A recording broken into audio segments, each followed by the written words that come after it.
Tere hommikust kõigile, kes jälgivad ja kaasa elavad. On olnud 2 tegusat päeva vahepeal.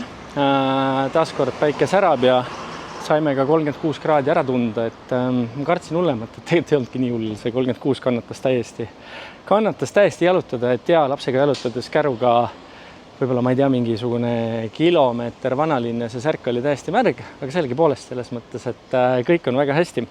Mis me vahepeal teinud oleme? Me vahepeal käinud korterid vaatamas ja me oleme vaadanud, ma ei tea, mingit üle 10 korteri tublisti.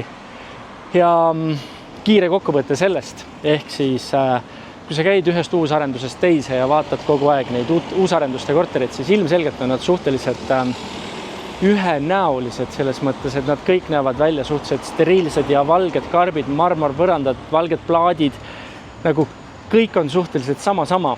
Nii et eks lõpuks hakkab vaikselt oksendamiseni saama nende korterite vaatamisest.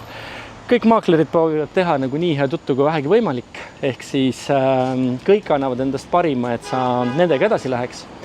Seega ütleme niimoodi, et nüüd tuleb hakata otsustama, nüüd tuleb hakata otsi kokku tõmbama. Meil on jäänud 2 tükki valikusse alles, mis meile päriselt meeldib, kus on keegi natukene vaeva näinud, et sellest kodutunnet teha, et ta ei ole päris blankküüri korter, nii nagu nad siin tavaliselt on. Linnaosade osas igal pool oleme käinud praktiliselt üle Larnaka. Igal pool öeldakse selgelt ära, et kraimiohtu siin ei ole absoluutselt, ehk siis kuritegelik pool täiesti null. Küsimus on selles, kas rajoon on vaikne, ehk siis, et kas rajoonis käib mingi melu või keegi seal õhtuti käratseb. Kõik on öelnud, et siin on praktiliselt, kui sa ei ole päris südames ja vanalinnas, siis siin on haudvaikus õhtuti, et keegi ei häiri, keegi ei sega, keegi ei varasta. Me ei ole näinud tänavatel mitte ühtegi purjus kodutut inimest.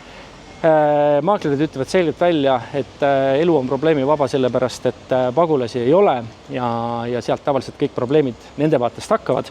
Nii et ma ütleks, et see pilt on tegelikult päris hea. Vahet ei ole, kus linnaossa sa lähed. Küsimus on ainult, et kui kaugel on kool, lasteaed, ostukeskus ja kui kaugel on südalinn, sest et muus osas näeb see linn praktiliselt sama lihtne selline suvepealinn välja.